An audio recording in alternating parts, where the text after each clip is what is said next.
Hello everyone, देखिए हम unit 6 के बी पार्ट पर आ गए हैं, रिफ्रैक्शन ऑफ लाइट। इससे पहले आपने यूनिट 6 का ए पार्ट कर ही लिया होगा जो कि था रिफ्लेक्शन ऑफ लाइट। क्लियर। तो हम बी पार्ट स्टार्ट करते हैं इसका, रिफ्रैक्शन ऑफ लाइट। तो रिफ्रैक्शन ऑफ लाइट होता क्या है, ये सब आपने 10th में भी पढ़ा हुआ है, लेकिन फिर भी एक बार हम इसको यहाँ पर भी पढ़ेंगे। क्लियर। तो रिफ्रैक्शन ऑफ लाइट क्या होता है? Refraction of light the phenomena of bending of light. Light का बेंड होना जब वो जाए कहाँ, एक मीडियम से दूसरे मीडियम में। तो the phenomenon of bending of light when light goes from one medium to another medium.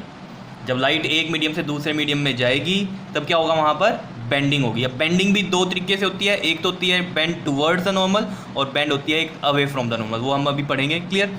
और जो रिफ्लेक्शन थी वो आपको पता है, रिफ्लेक्शन में क्या होता है, जैसे एक मीडियम से लाइट आ रही है तो उसी मीडियम में ही बाउंस बैक हो जाती है, वो होती है रिफ्लेक्शन। और रिफ्रैक्शन में क्या होता है, एक मीडियम से दूसरे मीडियम में लाइट पास कर जाती है, लेकिन क्या होती है, बेंड होती है। क्या इतनी बात क्लियर है या नहीं है, बताओ। क्लियर। अब लॉज ऑफ रिफ्रैक्शन पढ़ लेते हैं फटाफट से। देखो जो फर्स्ट लॉ है वो क्या कहता है, when light goes from rarer to denser. Rarer to जब डेंसर जाती है, रेयरर क्या होता है, जिसमें जो पार्टिकल्स होते हैं वो थोड़े दूर दूर होते हैं, और डेंसर क्या होता है, जिसमें जो आपके पार्टिकल्स होते हैं वो क्या होते हैं, थोड़े पास में होते हैं। क्लियर। तो ये होता है रेयरर और टेंसर। अभी क्लियर हो जाएगा थोड़ा थोड़ा आगे। और अगर आपने क्लास 10th में किया हुआ है अच्छे से तो आपको पता चल भी रहा होगा रेयरर का मतलब क्या है, डेंसर का मतलब क्या है। देखो अगर लाइट जा रही है rarer to denser then it will bends towards the normal. इस चीज़ को देखते हैं, देखो ज़रा। जैसे मान लो ये आपके पास यहाँ पर एक मीडियम ये रहा जिसको हमने बोला रेयरर मीडियम है ये, और ये एक मीडियम रहा आपके पास जिसको हमने बोल दिया डेंसर। क्या इतनी बात क्लियर है या नहीं है? ठीक है। और ये जो है आपके पास इंटरफेस होता है, इंटरफेस क्या करता है, दो मीडियम को सेपरेट करता है। क्लियर। अब देखो ज़रा, जैसे हमने कहा कि रेयरर टू डेंसर जा रही है लाइट जो जा रही है, ठीक है। तो जैसे मान लीजिए ये आपके पास इंसिडेंट रे है। क्लियर। और इंसिडेंट रे जहाँ भी इंटरफेस पे आएगी वो जो पॉइंट होता है वो होता है पॉइंट ऑफ इंसिडेंस। इस पॉइंट पे आपको क्या बनाना है, एक नॉर्मल बनाना है। ठीक है। तो ये हमने एक नॉर्मल बनाया, ये सब आपने 10th में पढ़ा हुआ है। ठीक। तो जब भी रेयरर टू डेंसर जाएगी लाइट तब क्या होगा, बेंड टुवर्ड्स द नॉर्मल, मतलब नॉर्मल की तरफ ये बेंड हो जाएगी। ठीक है। तो नॉर्मल की तरफ कैसे बेंड होगी, ये इस तरीके से। क्या इतनी बात क्लियर है या नहीं है? ये क्या है आपके पास, यहाँ पर नॉर्मल हो गया, और ये क्या हो गई, इंसिडेंट रे। क्लियर। और ये क्या है आपके पास यहाँ पर, रिफ्रैक्टेड रे। क्लियर है इतनी बात, ये चीज़ समझ में आई। रेयरर टू डेंसर जब लाइट जाएगी तो क्या होगी, वो bend towards the normal, normal की तरफ बेंड होगी। ठीक है। और दूसरा केस पढ़ लेते हैं, when it goes from denser to rarer. अब देखो जरा, जैसे मैंने ये इंटरफेस बनाया, अब ये ऊपर वाला मीडियम मैंने क्या कर दिया, डेंसर कर दिया, और ये वाला क्या कर दिया, रेयरर कर दिया। ठीक है। अब डेंसर टू रेयरर जा रही है लाइट। ठीक। तो ये क्या हो गया, देखो इंसिडेंट रे आई, और जहाँ पर ये यहाँ मीट करेगी इंटरफेस से, ये होगा पॉइंट ऑफ इंसिडेंस, और इस पॉइंट पे आपको क्या ड्रॉ करना है, एक नॉर्मल। नॉर्मल क्या होता है, परपेंडिकुलर।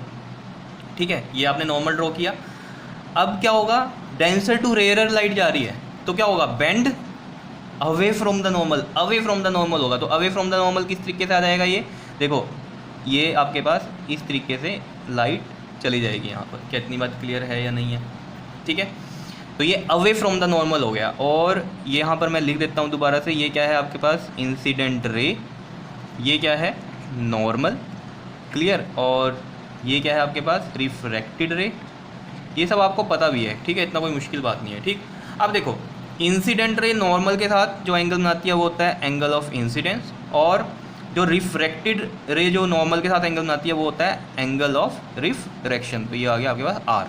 सिमिलरली यहाँ भी इंसिडेंट रे नॉर्मल के साथ जो एंगल बनाएगी, एंगल ऑफ इंसिडेंस, और यहाँ पर जो नॉर्मल के साथ रिफ्रैक्टेड रे एंगल बनाएगी, ये क्या होता है, एंगल ऑफ रिफ्रैक्शन। तो ये आर आ गया। ठीक है। एक चीज़ याद रखना, जब भी रेयरर टू डेंसर लाइट जाएगी, क्लियर, तब जो एंगल ऑफ इंसिडेंस है ये ग्रेटर रहेगा एंगल ऑफ आर से। तो angle of i is greater than angle of r. ये आपके पास फिगर ए है और ये है फिगर बी। और जब भी डेंसर टू रेयरर जाएगी लाइट तब क्या होगा, रिफ्रैक्शन वाला जो एंगल है ये बड़ा होगा, समझ रहे हो। तो एंगल जो आई है ये छोटा हो जाएगा, और ग्रेटर कौन सा होगा आपके पास, एंगल आर होगा। ठीक है। ये ग्रेटर का साइन है इधर, और ये एंगल का साइन है। क्लियर है इतनी बात? यहाँ भी मैं ये एंगल बना देता हूँ। क्या इतनी बात क्लियर है या नहीं है, समझ रहे हो? ठीक है। तो ये चीज़ें आपको याद रहनी चाहिए। अब देखो इसको बनाने का मैं एक तरीका बताता हूँ आपको कि ये कैसे टुवर्ड्स द नॉर्मल जा रही है और ये कैसे अवे फ्रॉम द नॉर्मल जा रही है। देखो यहाँ से समझना, यहाँ पर बता देता हूँ मैं। ये देखो, जैसे मान लो ये क्या आपके पास इंटरफेस हो गया।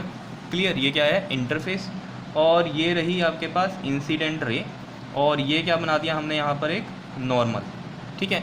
अब देखो अगर ये रेयरर है और ये क्या है, डेंसर मीडियम है, तो क्या होगा, बेंड टुवर्ड्स द नॉर्मल। तो टुवर्ड्स द नॉर्मल कैसे बनाते हैं, देखो अगर ये रे सीधी जाती तो सीधी ऐसे जाती, समझ रहे हो। अब रेयरर टू डेंसर जा रही है तो ये कहाँ होगी, बेंड होगी टुवर्ड्स द नॉर्मल। नॉर्मल ये रहा तो बेंड टुवर्ड्स द नॉर्मल, मतलब इस जो ये हमने डॉटेड बनाई है ये वाली रे कि सीधी ये जा रही थी और नॉर्मल ये है, तो इन दोनों के बीच में आएगी अभी ये रे, ठीक है। तो वो हम क्या कहेंगे, टुवर्ड्स द नॉर्मल, कहीं भी बना सकते हो इन दोनों के बीच में। तो ये क्या हो जाएगी आपके पास, बेंड टुवर्ड्स द नॉर्मल। कितनी बात क्लियर है, क्लियर। अब अगर ये वाला डेंसर मीडियम हो और ये वाला रेयरर मीडियम हो, समझ रहे हो, तो ये आई आपके पास लाइट रे। अब क्या होगा, अगर सीधी जाती है ऐसे जाती, लेकिन ये जा रही है डेंसर टू रेयरर, तो इसका मतलब bend away from the normal होगी। और अवे फ्रॉम द नॉर्मल में क्या होगा, ये वाली जो लाइन है जो सीधी हम कह रहे थे आ जाए, अब इससे इधर ही बनानी पड़ेगी आपको। तो ये क्या होगा, अवे फ्रॉम द नॉर्मल होगा। तो ये इस तरीके से बन जाएगी। क्या इतनी बात समझ में आ रही है या नहीं, ठीक है। और यहाँ से आपको ये चीज़ें पता भी चल रही होंगी कि यहाँ पर देख लो एंगल ऑफ रिफ्रैक्शन और यहाँ पर एंगल ऑफ रिफ्रैक्शन देख लो। इस केस में एंगल ऑफ रिफ्रैक्शन बड़ा होगा और इस केस में एंगल ऑफ रिफ्रैक्शन छोटा होगा as compared to this angle, ठीक है। वही चीज़ मैंने यहाँ भी आपको बताई है। क्या समझ में आई ये कहानी, बहुत ही सिंपल है, ठीक है। अब रेयरर टू डेंसर को और थोड़ा सा डिस्कस कर लेते हैं। देखो जैसे मैंने कहा ये आपके पास यहाँ पर हो गया रेयरर मीडियम और ये हो गया डेंसर मीडियम, क्लियर। अब मैं इसको एक आपको एग्जांपल से बताऊंगा कि जैसे मान लीजिए ये एक रोड है, क्या है, ये एक रोड है और ये ऐसे स्ट्रेट इस तरीके से रोड जा रही है, ठीक है। यहाँ आप अपनी कार में हो, ठीक है, ये मैं यहाँ पर एक कार बना देता हूँ इस तरीके से। रेयरर में क्या है, बिल्कुल साफ रोड है, ठीक है, कोई भी यहाँ पर बिल्कुल मतलब क्लियर रोड है, कोई भी यहाँ पर जैसे कीचड़ वगैरह नहीं होगा, ठीक है। लेकिन डेंसर मीडियम में मैंने कहा कि यहाँ पर कीचड़ है अब सारे में, ठीक है। तो देखो डेंस होगा, कीचड़ में क्या होगा, पार्टिकल्स पास पास होंगे तो डेंस हो गया। और रेयरर बिल्कुल यहाँ पर साफ है तो जो पार्टिकल्स हैं वो दूर दूर हैं, समझ रहे होंगे आपको। यहाँ पर ये स्पीड में आ रही है, ठीक है। अब ये जब स्पीड में आ रही है तो क्या होगा, देखो ध्यान से देखना, अगर ये हमारे पास नॉर्मल है, ठीक, तो होगा क्या, अगर ये साफ रोड से कीचड़ वाली रोड पे जाएगा और स्पीड में जाएगा तो होगा क्या, आपकी जो कार है किस साइड बेंड हो जाएगी या किस साइड चली जाएगी, इस साइड चली जाएगी। तो गाड़ी आपकी यहाँ मूव हो जाएगी। क्या इतनी बात क्लियर है या नहीं है, समझ लो, यही डायरेक्शन बनेगी, देख लेना आप, क्लियर, समझ में आई चीज़, ठीक है। अब अगर हम इसमें कहें कि यहाँ पर कीचड़ है तो मतलब ये डेंसर हो गया और इधर ये साफ रोड है तो ये रेयरर हो गया, समझ रहे हो इतनी बात। और ये है रोड जैसे, ठीक, ये रोड है और ये रही आपके पास नॉर्मल और यहाँ पर ये आपकी कार है, ठीक है। अब ये आपकी स्पीड में आ रही है किसी में, ठीक है। अब जब ये स्पीड में आ रही है तो होगा क्या, यहाँ तो क्या हो गया, साफ रोड है और यहाँ कीचड़ है, ये यहाँ पर इस तरीके से आ रही है स्ट्रेट, तो होगा क्या, जैसे ही साफ रोड पे आएगी तो आपकी जो कार है वो किस डायरेक्शन में मूव हो जाएगी, इस डायरेक्शन में मूव हो जाएगी। क्या इतनी बात क्लियर है या नहीं है, समझ रहे हो चीज़ों को या नहीं। और एक बात, जब भी रेयरर टू डेंसर, अब देखो यहाँ साफ रोड थी और ये यहाँ कीचड़ वाली रोड पे गया तो यहाँ स्पीड क्या होगी, हमेशा कम हो जाएगी, ठीक है। तो यहाँ स्पीड लेस रहेगी, डेंसर मीडियम में हमेशा स्पीड कम हो जाएगी। और अगर डेंसर टू रेयरर जा रहा है तो यहाँ तो स्पीड जो होगी, ठीक है, यहाँ पर जब साफ रोड आ जाएगी तो स्पीड बढ़ जाएगी, ठीक है। तो जब डेंसर टू रेयरर जा रही है तो रेयरर में क्या हो जाता है, स्पीड बढ़ जाती है और डेंसर में स्पीड कम होती है। क्या इतनी बात क्लियर है या नहीं, ये चीज़ें समझ में आई हैं, ठीक है। ये क्लास 10th में भी आपको पता होगा अगर आपने पढ़ा है ढंग से, ठीक है, क्लियर। अब हम बात कर लेते हैं सेकंड जो लॉ है वो क्या है, the incident ray, refracted ray and normal all lie in the same plane. जो इंसिडेंट रे है आपके पास और जो रिफ्रैक्टेड रे है, ये इंसिडेंट रे, ये रिफ्रैक्टेड रे और ये जो नॉर्मल बनाया है, ये तीनों किस में रहेंगे, all line the same plane. Same plane कैसे, जैसे ये पेज है एक प्लेन मान लो, ठीक है। जैसे हमने कहा ये इंसिडेंट रे हो गई और ये वाली क्या हो गई, इधर से ये रिफ्रैक्टेड रे हो गई, क्लियर। और ये आपके पास मैं एक नॉर्मल यहाँ बना देता हूँ इस तरीके से, ये नॉर्मल है, ठीक है। ये इंसिडेंट रे इस तरीके से जा रही है और ये वाली क्या हो गई आपके पास, रिफ्रैक्टेड रे हो गई, ठीक है। तब देखो इंसिडेंट रे आई ऐसे और नॉर्मल ऐसे बनाया हमने और रिफ्रैक्टेड रे भी उसी प्लेन में जा रही है। प्लेन का मतलब क्या है कि ये रिफ्रैक्टेड रे ऐसे तो नहीं आ गई ऊपर की तरफ, ठीक है, समझ रहे हो इतनी बात। ये मतलब हुआ कि ये उसी प्लेन में है, इंसिडेंट आई फिर नॉर्मल है, ये रिफ्रैक्टेड रे भी उस तरीके से बनी हुई है। क्या इतनी बात क्लियर है नहीं है, समझ में आ गई होंगी, ये पहले भी आपने बहुत बार पढ़ा हुआ है, ठीक है। सेम प्लेन में रहेंगी incident ray, refracted ray and जो हमने नॉर्मल बनाया था वो भी, ठीक है। थर्ड देख लो, बहुत इंपॉर्टेंट है ये वाला लो, कि ड्यूरिंग द रिफ्रैक्शन जो स्पीड ऑफ लाइट होगी और वेवलेंथ होगी ये तो चेंज हो जाएगी, मतलब चाहे रेयरर टू डेंसर जाए या डेंसर टू रेयरर जाए तो स्पीड ऑफ लाइट और जो वेवलेंथ है ये तो चेंज होगी, लेकिन फ्रीक्वेंसी चेंज नहीं होगी, फ्रीक्वेंसी विल रिमेन सेम। क्या इतनी बात क्लियर है, during the refraction frequency same रहेगी, सिर्फ चेंज क्या होगा, स्पीड ऑफ लाइट चेंज हो जाएगी और साथ में वेवलेंथ चेंज हो जाएगी, ठीक है। तो यही लिखा हुआ है, during refraction the speed of light and wavelength changes but frequency will remain same. क्या इतनी बात क्लियर है या नहीं है? ये नया लॉ है आपका, 10th में आपने नहीं पढ़ा होगा ये, ठीक है। उसके बाद बात करते हैं हम फोर्थ क्या है हमारे पास? Snell's law. स्नेल्स लॉ भी आपने पढ़ा हुआ है। क्या होता है Snell's law? It states that the ratio of sine of angle of incidence to the sine of angle of refraction. Ratio किसकी? Sine of angle of incidence to the sine of angle of refraction. Clear? यही लिखा हुआ है। Is constant. इस constant में हम constant किसके equal ले लेंगे यहाँ पर? म्यू। म्यू क्या है यहाँ पर? Refractive index.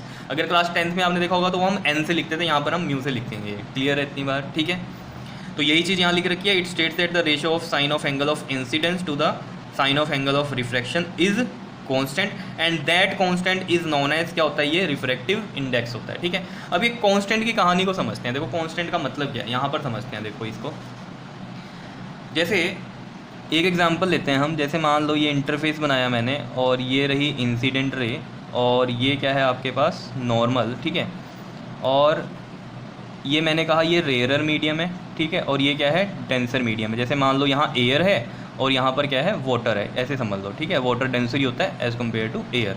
क्या इतनी बात क्लियर है या नहीं है बताओ? ठीक है, तो रेयर टू डेंसर जाएगी तो ये बेंड टूवर्ड्स द नॉर्मल हो जाएगी। बेंड टूवर्ड्स द नॉर्मल इस तरीके से होगी। ठीक है, तो जैसे हम एक एग्जांपल वैसे ही ले लेते हैं कि एंगल आई इसका मैंने 60 मान लिया और एंगल आर इसका मैंने क्या मान लिया? 30 मान लिया। क्या इतनी बात क्लियर है या नहीं है बताओ? ठीक है, तो अब देखो साइन आई मतलब sine 60 and sine r by मतलब साइन 30। इसकी कुछ वैल्यू होगी, इसकी कुछ वैल्यू होगी। जैसे मान लो एक एग्जांपल के तौर पे कि इनको सोल्व करके जो आया वो 2 आया, मतलब ये म्यू है, 2 है। अब जैसे मान लो एयर है और वाटर ही है अगेन। ठीक है, जैसे मैं यहाँ पर बनाना चाहूँ आपको, यहाँ पर समझा देता हूँ। देखो समझ रहे हो, ये रही इंसिडेंट और ये रहा आपके पास नॉर्मल और ये एयर ही है यहाँ पर और ये क्या है यहाँ पर? वाटर ही है। समझ रहे हो बात को? तो अगेन ये बेंड टूवर्ड्स द नॉर्मल होगी। ठीक है, अब मैं एग्जांपल के तौर पे आपको कह रहा हूँ कि ये एंगल बढ़ गया। ये मान लो कितना हो गया? अब 70 हो गया।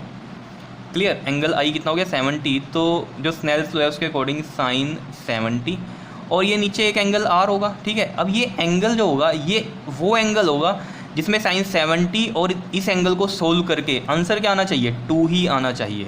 क्या इतनी बात क्लियर है या नहीं है? इसलिए ये कांस्टेंट बोल रहे हैं हम कि अगर आपके पास मीडियम सेम है, एयर टू वाटर ही जा रही है लाइट। ठीक है, तो यहाँ किसी भी एंगल पे लाइट फॉल करे, ठीक है, उसके अकॉर्डिंग जो एंगल ऑफ रिफ्रैक्शन है वो ऑटोमेटिकली वो बनेगा जिसमें सोल्व करके आंसर क्या रहे आपके पास? जो जैसे 60 लिया और 30 लिया, ठीक है ना, 60 और 30 में जो भी सोल्व करके आया वो एक कांस्टेंट आपको पता चल गया। अब किसी भी एंगल पे रे आए उसके अकॉर्डिंग एंगल आर वैसा ही बनेगा जिसके कारण जो आंसर आए वो 2 ही आए। इसलिए हम इसको बोलते हैं कांस्टेंट। समझ रहे हो बात या नहीं समझ रहे हो? ठीक है, तो इसको हम रिफ्रैक्टिव इंडेक्स बोलते हैं। रिफ्रैक्टिव इंडेक्स क्या होता है प्रॉपर वे में हम नेक्स्ट वीडियो में करेंगे। क्लियर? अब ये बात कर लेते हैं हम यहाँ पर स्नेल्स लॉ को अप्लाई कैसे करते हैं, how to apply Snell's law. तो यहाँ पर कर लेते हैं हम ये चीज़। ठीक है, ये इतना समझ में आया या नहीं आपको? क्लियर? तो चलो देखते हैं अब स्नेल्स लॉ को हम अप्लाई कैसे करते हैं। ठीक है, जैसे मैं वही एग्जांपल लेता हूँ। इसमें ये आपके पास इंटरफेस हो गया, ये क्या है? एक इंसिडेंट रे हो गई और ये क्या हो गया आपके पास यहाँ पर? नॉर्मल हो गया। ठीक है, ये मैंने कहा एक रेयरर मीडियम है और ये कैसा है? एक डेंसर मीडियम है। जैसे मैं इसका रिफ्रैक्टिव इंडेक्स बोल रहा हूँ ये μ1 हो गया और ये वाला μ2। क्यों? इसको हम मीडियम 1 बोल सकते हैं, यहाँ पर मीडियम 1 बोल सकते हैं और ये वाला मीडियम 2 बोल सकते हैं। ठीक है, इस तरीके से कुछ भी हो सकता है वैसे तो। ठीक है, मैंने नॉर्मल लिख दिया मीडियम 1 और मीडियम 2। ठीक है, अब यहाँ पर ग्लास हो, वाटर हो, जैसे मान लो एयर भी हो सकता है, यहाँ वाटर हो सकता है, या इस तरीके से हो सकता है यहाँ वाटर हो जाए और यहाँ ग्लास हो जाए। ठीक है, कुछ भी हम लिख सकते हैं। ये चीज़ें आपको पता होंगी कि एक ही मीडियम किसी के लिए वो डेंसर हो सकता है एज़ कम्पेयर और किसी के लिए वो रेयरर हो सकता है। जैसे एयर टू वाटर की हमने बात करी। ठीक है, तो वाटर डेंसर होगा एज़ कम्पेयर टू एयर। लेकिन अगर हम बात करें कि यहाँ पर वाटर है और यहाँ पर क्या है? ग्लास है। ठीक है, तो ये रेयरर बन जाएगा वाटर और ये क्या बन जाएगा? डेंसर बन जाएगा। क्यों? क्योंकि ग्लास जो है वो ज़्यादा डेंस होगा एज़ कम्पेयर टू वाटर। तो वाटर देखो यहाँ रेयरर का काम कर रहा है और एयर वाले केस में वो डेंसर का काम कर रहा था। ठीक है, तो ये हमें देखना पड़ता है कि किसके कंपैरिजन में हम बात कर रहे हैं। ठीक है, इसलिए मैंने यहाँ पर मीडियम 1 लिखा और ये मीडियम 2 लिखा कि ये हमने क्या बोल दिया? रेयरर है और ये वाला डेंसर है। ठीक है, तो रेयरर टू डेंसर जब लाइट जाएगी तो बेंड टूवर्ड्स द नॉर्मल इस तरीके से बनेगी। क्या इतनी बात क्लियर है या नहीं है? ठीक है, ये होता है आपके पास एंगल ऑफ आई और ये होता है एंगल ऑफ आर। अब देखो ये अप्लाई कैसे होता है। जैसे हमें पता चल गया मीडियम 1 से मीडियम 2 में जा रही है लाइट। ठीक है, तो मीडियम 1 से जा रही है। ठीक है, तो हम इसको अप्लाई कैसे करते हैं स्नेल्स लॉ को? देखो ये μ1 क्या है? यहाँ पर रिफ्रैक्टिव इंडेक्स है। तो ये देखो ये μ1 हो गया आपके पास यहाँ पर। क्लियर? और साथ में हम लिखेंगे इसके sine of angle i equal to में ये क्या हो गया आपके पास? μ2 और ये क्या हो गया? Sine of r. क्या इतनी बात क्लियर है या नहीं है? ठीक है, आई था तो साइन आई लिख दिया, इधर आर था तो साइन आर लिख दिया। ठीक है, अब क्या करेंगे, देखो हम यहाँ पर साइन आई और ये साइन आर इसके नीचे ले आएंगे यहाँ इस तरीके से, और यहाँ हो जाएगा ये म्यू टू अपॉन में ये म्यू वन। म्यू टू यहाँ यहीं था और म्यू वन इधर वाला इधर आ गया नीचे। क्या इतनी बात क्लियर है या नहीं है? समझते हो ना ये बात? ये इधर मल्टीप्लाई में चीज़ है, जब इधर जाएगी तो डिवाइड में जाएगी। इस तरीके से यहाँ ये म्यू वन मल्टीप्लाई में था तो इधर जाएगा तो वो डिवाइड में चला जाएगा। क्लियर है इतनी बात? बिल्कुल सिंपल सी बातें हैं ये तो, या नहीं? अब इसको लिखने का ढंग जो होता है वो क्या होता है, देखो साइन आई ओवर में साइन आर इक्वल टू, अब जैसे ये था mu two by mu one, तो इसको लिखने का ढंग क्या होता है रिफ्रैक्टिव इंडेक्स में, कि ये रिफ्रैक्टिव इंडेक्स किसका बोलेंगे हम, 2 का विद रिस्पेक्ट टू 1। क्लियर है इतनी बात या नहीं? ये चीज़ें आपको 10th में क्लियर हो जानी चाहिए थी वैसे तो, लेकिन फिर भी मैं आपको यहाँ बता रहा हूँ। ठीक, इतनी बात क्लियर है या नहीं है? ठीक है, बस यहाँ पर देखो, अगर आपने ये चीज़ देखी है, ये क्या है, म्यू लिखा मैंने यहाँ पर, बस मैंने आपको प्रॉपर वे से बताया कि न्यूमेरिकल्स में इस तरीके से आएगा ये 1 म्यू 2, और इसका जो होगा आपके पास क्या लिखेंगे हम, म्यू 2 बाय म्यू 1 लिख देंगे। क्या इतनी बात क्लियर है या नहीं है? बताओ, समझ में आ रही है चीज़?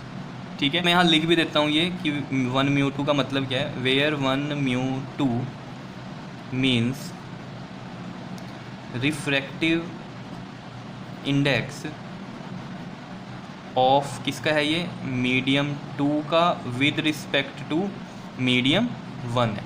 क्या इतनी बात क्लियर है या नहीं है? बताओ, समझ में आ रहा है? ये लिखने का यहाँ पर ढंग होता है इसको। क्लियर? अब जैसे अगर ये होता कि 2 म्यू 1, रिफ्रैक्टिव इंडेक्स 1 का है विद रिस्पेक्ट टू 2, तो हम इसको कैसे लिखते, म्यू, यहाँ पर क्या आएगा आपके पास 1 बाय म्यू 2, इस तरीके से। जैसे यहाँ पर 1 म्यू 2 है, यानी कि रिफ्रैक्टिव इंडेक्स है 2 का विद रिस्पेक्ट टू 1, तो म्यू 2 पहले लिख दिया और म्यू 1 बाद में लिखा। अब अगर इस तरीके से हो कि रिफ्रैक्टिव इंडेक्स 1 का विद रिस्पेक्ट टू 2, इसका मतलब क्या होता है, 2 से लाइट जा रही है 1 में, पहली तो बात है। जैसे यहाँ पर मतलब है ना 1 से जा रही है 2 पे, यहाँ क्या हो गया 2 से जा रही है लाइट 1 पे।